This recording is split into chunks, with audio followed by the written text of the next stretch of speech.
Hi అండి. కరివేపాకు నెల రోజుల వరకు ఫ్రెష్‌గా ఉండాలంటే మనం మార్కెట్ నుంచి రెమ్మలతో తెచ్చుకుంటాం కదండీ! ఆ రెమ్మలన్నిటిని ఇలా తుంచేసుకోవాలి నీట్‌గా. ఇలా తుంచేసుకొని ఒక ప్లేట్‌లో వేసుకోవాలి. చూడండి, నేను ఒక ప్లాస్టిక్ బాక్స్ తీసుకున్నాను. అలాగే ఒక న్యూస్ పేపర్ కూడా తీసుకున్నాను. పేపర్‌ని ఇలా బాక్స్‌లో పెట్టుకొని కరివేపాకుని దాంట్లో వేసుకుంటున్నాను. నేను కరివేపాకుని వాటర్‌తో అయితే క్లీన్ చేసుకోలేదండి. ఎప్పుడు అవసరమైతే అప్పుడు కొంచెం కరివేపాకు తీసుకొని కడుక్కొని యూస్ చేసుకోవచ్చు. మనం ముందుగా వాటర్‌తో క్లీన్ చేసుకున్నట్టయితే ఆకుల్లో చెమ్మ ఉండిపోయి ఎక్కువ రోజులు నిల్వ ఉండకుండా పాడైపోతుందండి. ముద్దలా అయిపోతుందనమాట.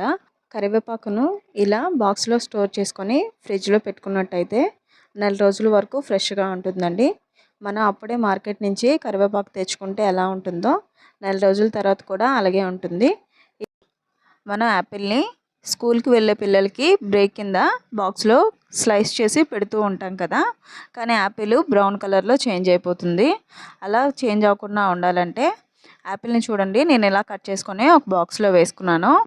ఇప్పుడు ఈ బాక్స్లో కొంచెం కూలింగ్ వాటర్ వేసుకుంటున్నానండి. కూలింగ్ వాటర్ లేదంటే ఐస్ క్యూబ్స్ వేసుకున్నా సరిపోతుంది. దీంట్లోనే ఒక చిటికెడు సాల్ట్ వేసుకుంటున్నాను. ఈ రెండు మిక్స్ అయ్యేటట్టు ఒకసారి కలుపుకోవాలి. యాపిల్ స్లైసెస్ని 2 నిమిషాల పాటు ఈ వాటర్లో ఇలా ఉంచుకోవాలి. ఇప్పుడు బ్రేక్ బాక్స్లో తీసి పెట్టుకుంటున్నాను. ఇలా చేసినట్టయితే మనకి యాపిల్ ఎన్ని గంటలైనా సరే పాడవకుండా బ్రౌన్ కలర్లో రాకుండా ఉంటుందన్నమాట. ఎగ్స్ ఉడకబెట్టుకునేటప్పుడు ఎగ్స్ ఒలుచుకొని ఇలా తొక్కల్ని పడేస్తూ ఉంటాం కదా, ఇవి పడేయకుండా వీటితో ఏం చేయొచ్చు అంటే ఇలా ఈ తొక్కలన్నిటినీ ఒక మిక్సీ జార్లో వేసుకొని గ్రైండ్ చేసుకోవాలి. ఇది పౌడర్లా అవుతుంది. కొంచెం బరక బరకగా ఉంటుందన్నమాట ఈ పౌడరు. ఇప్పుడు ఇది ఒక బౌల్లోకి వేసుకుంటున్నాను. దీంట్లోని ఒక టీ స్పూన్ వంట సోడా వేసుకొని ఈ రెండింటిని బాగా మిక్స్ చేసుకోవాలి. ఇంట్లో పిండి వంటలు చేసేటప్పుడు కళాయిలు జిడ్డు జిడ్డుగా అలాగే నల్లగా కూడా అయిపోతాయి కదా, వాటిని మనం ఎంత తోమినా సరే ఆ జిడ్డు అనేది పోదనమాట.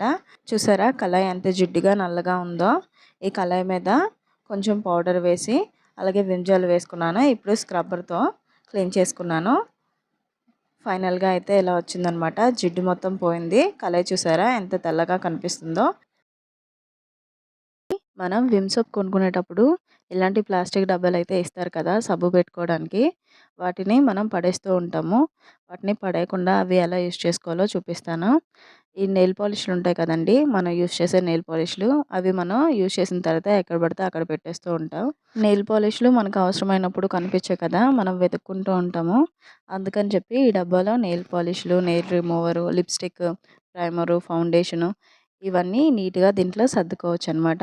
అలాగే మస్కరా, ఐలైనరు, సేఫ్టీ పిన్స్ కూడా దీంట్లో పెట్టేసుకొని ఇలా ఆర్గనైజ్ చేసుకొని మన డ్రెస్సింగ్ టేబుల్ మీద పెట్టుకున్నట్టయితే మన అవసరానికి యూజ్ చేసుకోవచ్చు. అలాగే డ్రెస్సింగ్ టేబుల్ కూడా చూడడానికి నీట్గా కనిపిస్తుంది కదా. వెల్లుల్లిపాయ తొక్కలు తీసుకోవాలంటే కొంచెం కష్టంగా ఉంటుంది కదా, అలా కాకుండా సింపుల్గా ఎలా తీసుకోవాలంటే ఒక బాక్స్ తీసుకొని దాంట్లో కొన్ని వెల్లుల్లి రబ్బలు వేసుకున్నాను. దీంట్లోనే హాఫ్ టీ స్పూన్ ఆయిల్ వేసుకున్నాను. ఇప్పుడు బాక్స్ మీద మూత పెట్టుకొని ఒక 2 నిమిషాల పాటు బాక్స్ని ఇలా షేక్ చేయాలి. ఇలా బాక్స్ షేక్ చేయడం వల్ల వెల్లుల్లి రబ్బలన్నిటికి ఆయిల్ అప్లై అయ్యి సింపుల్గా తొక్కలు అనేవి వచ్చేస్తాయి అన్నమాట. కొన్ని వెల్లుల్లి రబ్బలకి తొక్కలు అనేవి ఊడిపోయాయి.